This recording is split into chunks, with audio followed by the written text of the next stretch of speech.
You're listening to Where You Live with Gene and Tony. This is Where You Live with Gene and Tony. We're broadcasting from the Concierge Landscape Studios. We're brought to you by Extreme Exteriors and American Family Insurance, the Kim Bennett Agency. Let's hear from the Community Associations Institute. The CAI Minute is brought to you by Start to Finish Maintenance Contractors. Start to Finish provides 24-hour service for all of your home and business maintenance needs. Call Start to Finish at 952-259-1219, 952-259-1219 for your home, for your business, for your peace of mind. Are you a member of the Community Associations Institute? For nearly 40 years, CAI has provided education and resources to volunteer homeowners who govern community associations and the professionals who support them. Visit caionline.org to learn more. That address again is caionline.org. CAI helps community association board members by providing online resources, in-person training, and hard copy publications written by association management experts. CAI offers community managers professional development, networking opportunities, and a certification program that's established as the industry standard nationwide. Minnesota has its own chapter of the Community Associations Institute to bring resources and tools from community associations around the country right to your home. Visit caimn.com to learn more and become a member of CAI today. Your community and management company will benefit from your involvement. Join the Community Associations Institute today at caimn.com and click on Membership. So we've been talking about this article, community associations facing new ADA rules for pools, and I'd like to read a paragraph from this article. In general, association attorneys have been advising their clients that the ADA does not apply to associations. Case law throughout the country has confirmed that residential dwellings, such as a single-family home, an apartment complex, or a community association, are outside the scope of the ADA.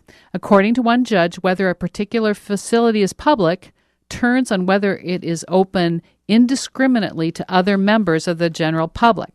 However, the writer warns, when an association begins to operate as if it were a public accommodation, then clearly the swimming pool requirements would apply. You had some examples. For example, if the association sells memberships to the swimming pool, it doesn't say memberships to association members. Well, I see that happen where if you want the key issued that year or the card, you pay a fee. You do that, but the only reason you do that is because you're a member in good standing, and so now again, a fee. Yeah, commerce is brought in. If the association allows swim competitions to be held in its pool, I guess that's a possibility. And I thought, how often is that? But not here, but there are so many other communities. You remember we're now talking about probably out west in Arizona, sure, and Nevada, where there's some very large single-family detached home associations with 3,000 units. Yeah, some of them have pools, or even think of Club West in Blaine. Yeah, they have a community center and an outdoor pool, and I could see if something like that happening. And if you allow competitions to go there, and a lot of places have allowed that as sort of an interest thing for the community. Sure. Now that applies. Another thing that is going to impact vacation condos, especially if the association is functioning as a hotel, often called a condotel, then the swimming pool requirements would possibly apply. Do you know what's interesting? Again, we're getting down to being nitpicky with words, but my goodness, this is what they're going to determine whether or not you're a criminal in this or not. It says one distinction was on the length of time. If an owner pays a rental fee to a property manager, like they would in the case of a unit that's available in a condo, or a condominium for rent, for guests to stay, it says there's going to be a distinction between a minimum of a week rather than a day, than daily. So if the fee were a weekly fee, it is not under the ADA. It's not a hotel. It's not a hotel. But if it's daily, and I want to go, wow. What distinction? Who's making that distinction? And why did they draw the line there? Why did they draw the line there? Yeah. And number two, who are these people? I mean, they say the ADA. Yeah. But but there's a group of people who sat down and came up with this. And figured this out. And, we've talked about this, how difficult it is to deal with regulatory agencies opposed to governments. At least in our governments, the local, the state, the feds, those people are elected. We know them somewhat. We can follow their track record. We can decide if we want to vote for them or not. The ADA is a government agency. Yeah. The EPA is a government agency. Yeah. We don't know who's coming up with this, what their personal interests might be. We have no way of regulate or of overseeing it. Yeah, and sometimes just in the scope of discussion of federal politics, this fact goes unnoticed. One of the reasons why people are upset is because you have this growing number of what the president calls his czars. Yeah. This is someone who's not elected, but appointed, and they are given a lot of authority. Yeah. And you want to know by who? You may not like it as the public, but you don't have a way of correcting that. Right. And that's your whole point with regulatory agencies and with all of the growing number of bureaucracy that we have. There's just no control whatsoever. It really is bothersome.